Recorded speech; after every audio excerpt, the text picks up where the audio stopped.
I have the best advice for women in business. Get your fucking ass up and work. It seems like nobody wants to work these days. Alright, let me just establish right from the start that I don't believe Kim intended to be demeaning or to be snide to other women. I get the impression that she genuinely believes what she's saying, which is the problem itself.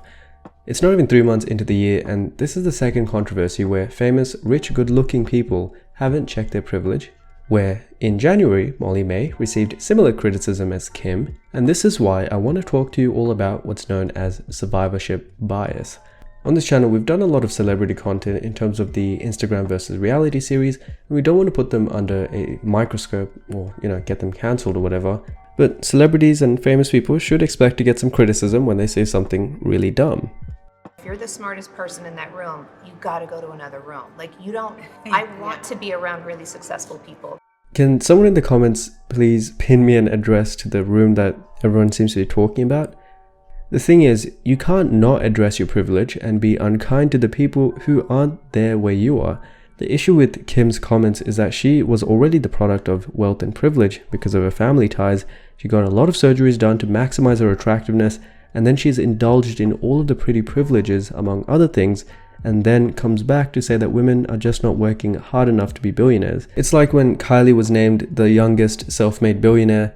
I think the family just genuinely believes that they worked very hard for everything they have and they didn't benefit from any privilege whatsoever, because a lot of the members of that Kardashian clan seems to parrot the same thing over and over. And as a channel that talks about pretty privilege a lot, I think it's something we really need to talk about. The group that Kim is alienating, her entire audience, live miles from Beverly Hills. Most of them cannot afford Botox for even the most severe of migraines, and here we have Kim removing her neck wrinkles every couple of months. Now, getting past the intro or the rant here, let's try to explain survivorship bias with the most classic example from World War II.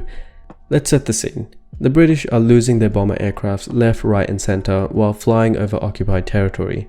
They're big mad and decide to add armor to provide reinforcements against the shots, but it's not like they could just add armor all over the aircraft, because that would make these planes a lot heavier and that would inhibit their ability to fly and get to their targets. So they want to add armor to the selected areas of the craft that would provide the greatest benefit.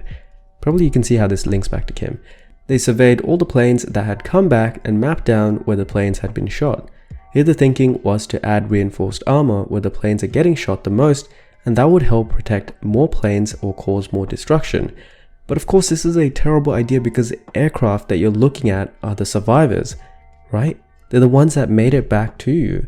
It's the ones that you don't see, whose tails are unsaid and need more armor there to protect them against the shots. But how are you to know where those aircrafts were hit, because you never get to see them again? You have to kind of assume that the aircraft are getting hit randomly, and so the ones that are coming back are the ones that don't need additional armor in those places, because if they did, then the vitals would have been hit and they would have gone down. Another much more subtle source of the same survivorship bias, which is really nothing but sort of like a cognitive shortcut, seems to appear when society turns its attention to successful individuals. Often our attention is drawn to people who achieve success despite the odds, or the people who take big risks. A number of today's billionaires achieved their success despite never going to or finishing university, a fact that has attracted considerable media attention. The New York Times reported on a groundswell of young people choosing not to go to university, with featured cartoons saying college is for suckers, and in 2011, Silicon Valley entrepreneur Peter Thiel launched an ongoing program that awards $100,000 to young entrepreneurs who want to drop out of school. It's easy to understand the appeal of stories like this. Hearing that successful people defy the odds is encouraging.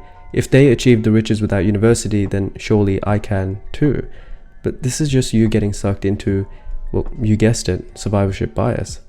If you look at all of those who didn't go to college, rather than just the successful examples, a very different picture emerges. In a 2018 article on UK employment status, the rates for graduates was 88% and 72% for non-graduates. The median annual salary for a graduate was $43,000 and $30,000 approximately converted for a non-graduate, meaning you will earn less money. Although the university isn't necessary to be rich, just looking at the whole picture rather than only the survivors, like from Kim's story, makes it very clear that we need to address the survivorship bias that we see in our society.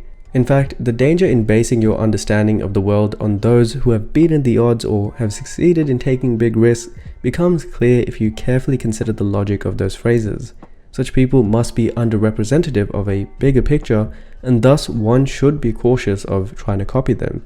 After all, if everyone was succeeding by taking a big risk, it can't have been that big of a risk because the odds wouldn't make sense. The discouraging but true fact is that the success is really never guaranteed, and so with Kim's comments, she's really failing to understand her own survivorship bias.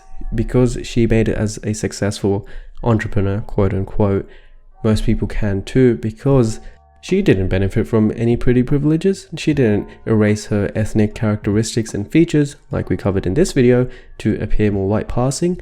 Do you really think this Kim Kardashian would have been as successful as this one?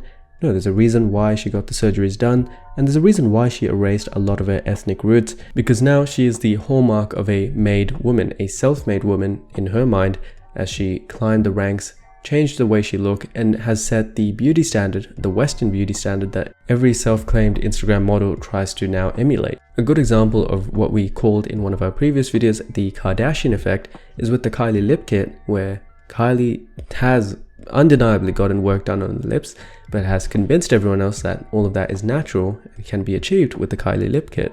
In the same vein, I genuinely believe that Kim Kardashian, in her mind, hasn't gotten much work done. She hasn't erased her ethnic roots, that Kris Jenner didn't set her whole career up, and that she's a self-made woman. And so when she comments that people just need to work harder, it's not because she's being vapid, it's not because she's trying to put everyone else down. She's genuinely believing her own lies because she's lived with it for so long. We're tempted to think that success is due to particular characteristics which can be emulated, and honestly, to a degree it can. If you have the resources and the time and the energy, you can get surgical work to glow up, and Bella Hadid, Kim Kardashian, Kylie, there's so many examples. Almost every Hollywood celebrity, the large majority of K-idols and K-actresses have gotten work done, but the idea that if you get work done, you too can become successful like them is still an example of survivorship bias. You're only seeing the successful examples. Kim Kardashian, in much the same way, is also a victim of her own survivorship bias. Because she made it, she expects everyone else to also be able to make it, not realizing that the doors are firmly bolted shut for certain people, slightly left open for others, slightly unlocked for some, and for a select few who have connections to O.J. Simpson, well, let's just say they have a golden travelator where you don't even have to walk to success.